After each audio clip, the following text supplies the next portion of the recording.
E veja, minha opinião. Agora, vamos ver a maior tragédia aqui do Brasil hoje. O Brasil não é um país que pode se dar ao luxo de deixar de investir e ver os problemas do seu povo. Nos últimos dias, o que mais tem sido noticiado é o estado crítico da população Yanomami, na Amazônia. Recursos diversos, né? Existem diversos fatores que se somam nessa situação, assim como omissões no combate ao garimpo ilegal, que percorre a região desde 1985 e só vem aumentando ano a ano. Quando acontece a invasão pela mineração irregular, ocorre também a contaminação dos rios com mercúrio, a desnutrição das roças das comunidades e a fuga dos animais que servem de alimentos. Isso sem contar com o contato dos homens com a população indígena, que desencadeia a transmissão de doenças que podem ser fatais por conta do sistema imunológico diferencial, né? A exemplo da Covid-19. Bom, depois do escândalo das imagens que chocou o mundo de pessoas desnutridas dos Yanomamis, o governo federal ele decretou um estado de emergência em saúde na reserva. E nessa semana foi instalado um hospital de campanha na comunidade Surucucu, em Roraima, centro da área indígena, para acelerar o atendimento emergencial. Porém, o advogado Ricardo Tapeba, que assumiu a Secretaria Especial de Saúde Indígena, a SESAI, que também está vinculado ao Ministério da Saúde, conta que a ação por hora só serve para enxugar gelo. Abro aspas. Instalamos hospital de campanha na área Yanomami. Já visitamos por 3 vezes o local e o que encontramos foi um cenário de guerra.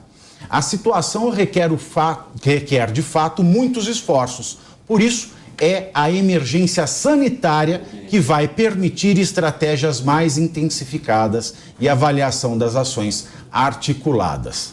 Bom, nós temos aí o mapa do desmatamento da área, da ocupação por garimpos ilegais da área dos Yanomamis. Ela cresceu quase que 500% nos últimos, de 2010 a 2020, tá? Em uma década, tivemos cerca de 490% de aumento nas ocupações ilegais de garimpo. Bom, metade disso aconteceu no governo Dilma Rousseff. Então, é um genocídio ou uma tragédia anunciada? E tem outra questão. Nós temos que lembrar que 40 mil leitos de UTI e muita verba para a saúde saiu da pasta e foi para as obras da Copa do Mundo. Outro detalhe, nesses 25 dias de governo, tem um apagão na Agência Nacional de Mineração, que é um dos braços do governo na luta contra o garimpo ilegal. Outro agravante, por que é que não foram feitas obras sanitárias lá? Por que é que o governo reluta tanto contra o novo marco do saneamento? Então, eu deixo a pergunta, Nelson, genocídio ou tragédia anunciada? Bom, a gente tem que aguardar as investigações aí, mas ambas as possibilidades são, de fato, possibilidades, né? A gente tem que fazer uma análise sobre passado, presente e futuro nesse caso, deixando o passado aqui para depois. Primeiro, no presente, a gente precisa resolver imediatamente essa situação. Essas imagens chocaram a toda a população que teve acesso a pessoas em situação de desnutrição, inclusive com mortes naquele local, crianças, pessoas idosas, pessoas em situação de extrema precariedade. A gente tem um problema de saúde, de saneamento, nós temos problema de alimentação, nós temos problema de nutrição, nós temos um problema criminal com essa exploração ilegal do garimpo na região. Nós temos um problema administrativo importante com possíveis responsabilidades de entes, de agentes da ANM, que é a Agência Nacional de Mineração, que seria responsável por essa fiscalização. Então a gente tem muitos problemas para resolver de imediato, para dar de pronto ali a dignidade, a satisfação da dignidade que essas pessoas precisam imediatamente. Em relação ao futuro, a gente precisa pensar no que pode ter levado esse fato a chegar nessa situação tão caótica, como, por exemplo, esse método de escolha para os agentes fiscalizadores. A gente precisa se lembrar que a Agência Nacional de Mineração, a gente tem uma escolha que precisa ser técnica, mas que pode ser facilitada, com critérios mitigados, diante de uma nova política de indicação para os seus membros, os seus fiscalizadores, os seus administradores, né? Especialmente agora diante das mudanças da lei. Aliás, a gente vê um fatiamento, um loteamento de cargos importantes, inclusive nestes de fiscalização, sendo praticado pelo governo petista. Então a gente precisa se preocupar em resolver a situação e manter um cenário de segurança para que isso não se repita. E, por fim, a gente precisa, sim, olhar para o passado, para ver, nesses últimos meses, nesse último ano, quem foram as pessoas responsáveis por deixar essas pessoas chegarem na situação. A população indígena, e, aliás, os povos originários, eles precisam ter uma tutela do Estado diferente do cidadão comum, né? A gente precisa se lembrar que o Estado tem um dever especial com essas pessoas de proteção, de tutela. Tem que ter um acompanhamento do próprio Ministério Público, o Capês pode falar a respeito disso. A gente tem que ter um acompanhamento de perto para garantir a essas pessoas o mínimo de dignidade. E isso falhou em algum momento. Se dolosamente ou não, se por falha, se por incompetência ou se por vontade, uma investigação precisa apontar. A Deise vai pegar o link aqui, porque parece isso, parece que a preocupação maior do governo, diante da fala do advogado do CESAI, né, que falou que estão enxugando gelo, e o Brasil assim tão rico, né, no exterior, né, o primo rico, parece que eles estão mais preocupados em achar um meio jurídico de capturar o Bolsonaro. Exato. Do que de resolver o problema. Olha, eu vou falar uma coisa aqui, ó, só para a gente relembrar um pouco, assim, o Nelson estava falando de olhar para frente, eu sempre olho para trás mesmo para entender como que as coisas chegaram nesse ponto. O marco do saneamento foi votado em 2020 e os 6 senadores do PT votaram contra. Então, isso é só um parênteses.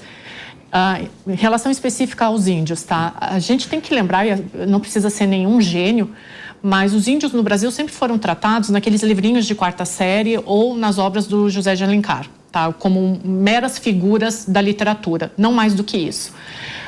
Desde o governo Médici, onde realmente começou, foi a primeira convenção do clima de Estocolmo, o Brasil sempre tratou da questão ambiental e do desenvolvimento social relacionado à questão ambiental com preservação das matas.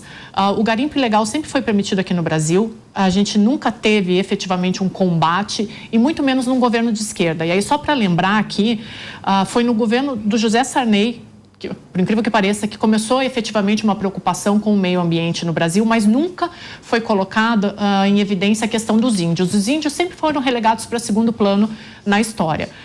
Quando veio o governo Fernando Henrique Cardoso, houve uma atenção para o meio ambiente, a gente teve a Eco 92. Quando entraram os governos da esquerda, nos 2 primeiros governos do Lula, ele tratou sim a questão do desmatamento.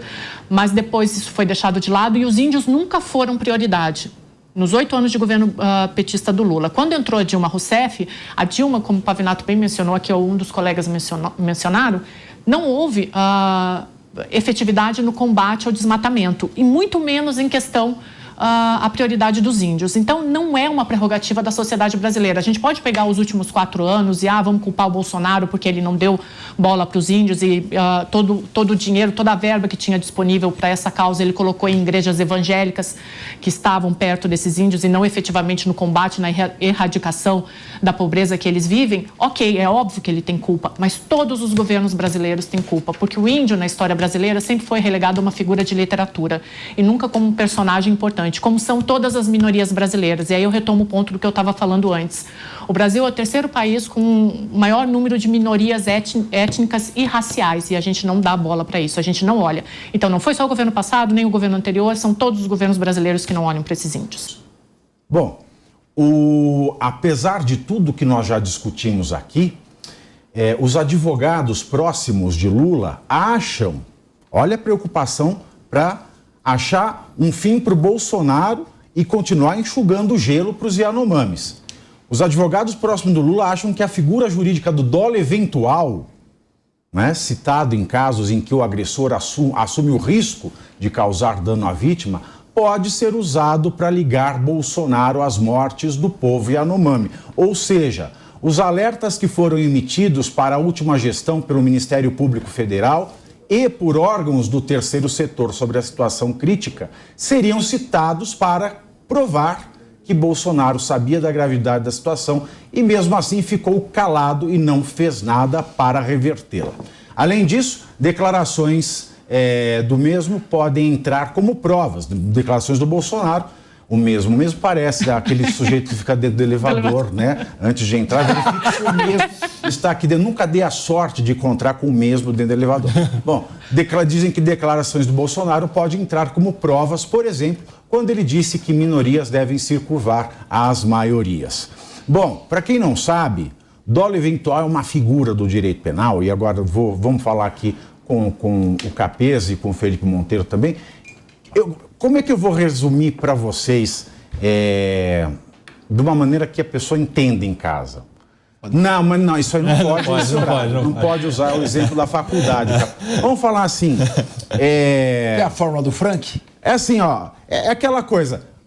Não tô nem aí. O dolo eventual eu não tô nem aí.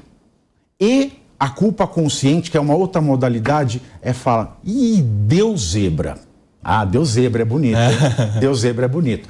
Quando a pessoa fala assim, ela quer cometer o crime, né? Eu tenho duas pessoas na minha frente, né? Eu quero matar uma delas. Eu estou com o meu revólver à distância de tocaia, escondido. Eu quero matar o fulano A, mas ele tá lá praticando beijo de língua, né? Com o sujeito B. Aí eu atiro. Se eu quiser só matar o A e não o B, eu gosto muito do B, mas acertei o B, eu falo, deu zebra. Isso é culpa consciente.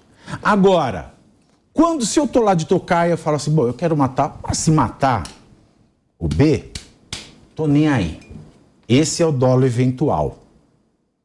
A figura do dolo eventual, com base nesses avisos do Ministério Público, e vale lembrar que, Felipe Monteiro, vale lembrar que o Ministério Público vem advertindo o governo federal desde 2016 dessa situação.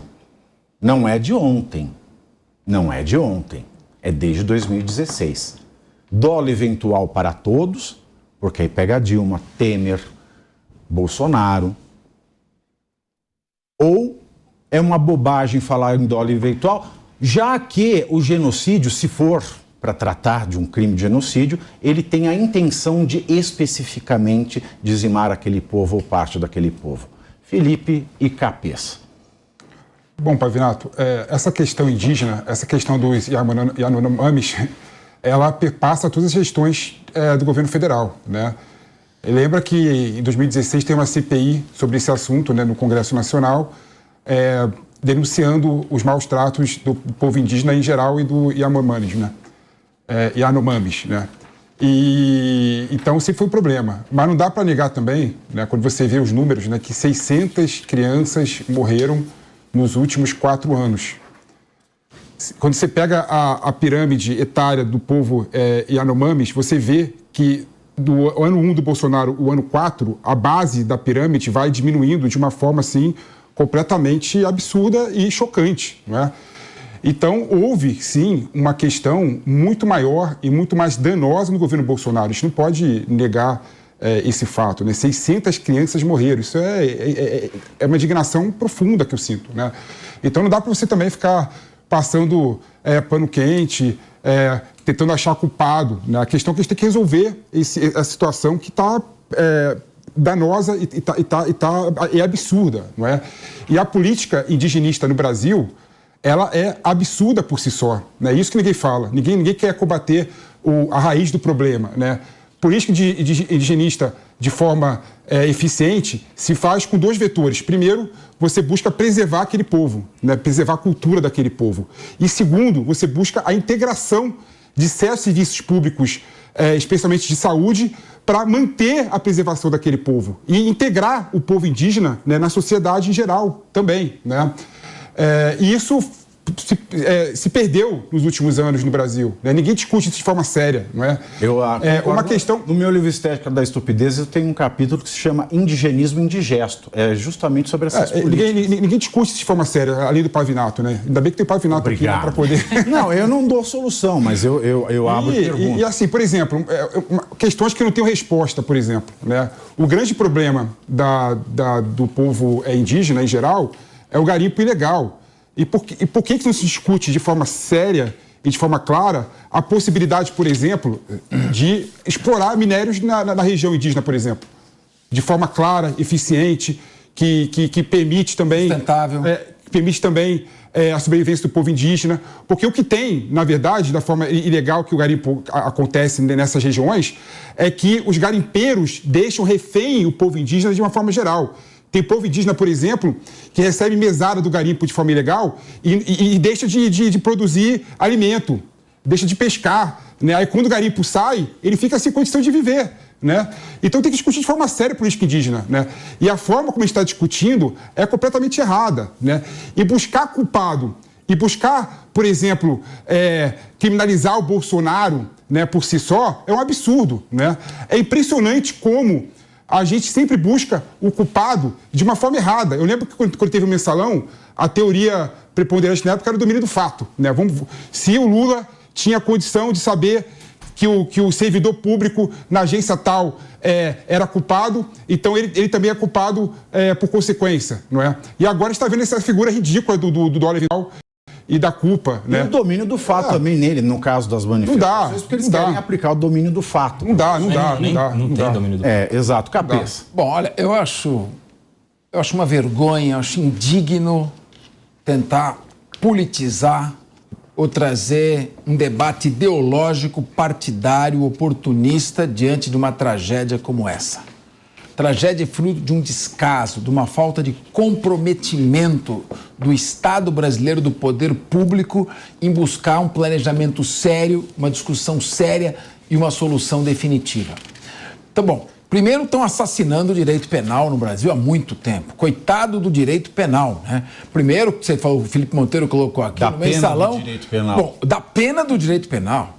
Confundiram teoria do domínio do fato com responsabilidade objetiva no mensalão. Domínio do fato é ter o conhecimento do fato, acompanhar o fato, ter o comando do fato e ter condição de interromper o fato a qualquer momento. Responsabilidade objetiva é dizer, porque você está hierarquicamente superior, você é responsável. Agora, pau que bate em Chico, bate em Francisco. Dolo eventual é roleta russa. Você coloca um projétil no tambor, gira e dá um tiro.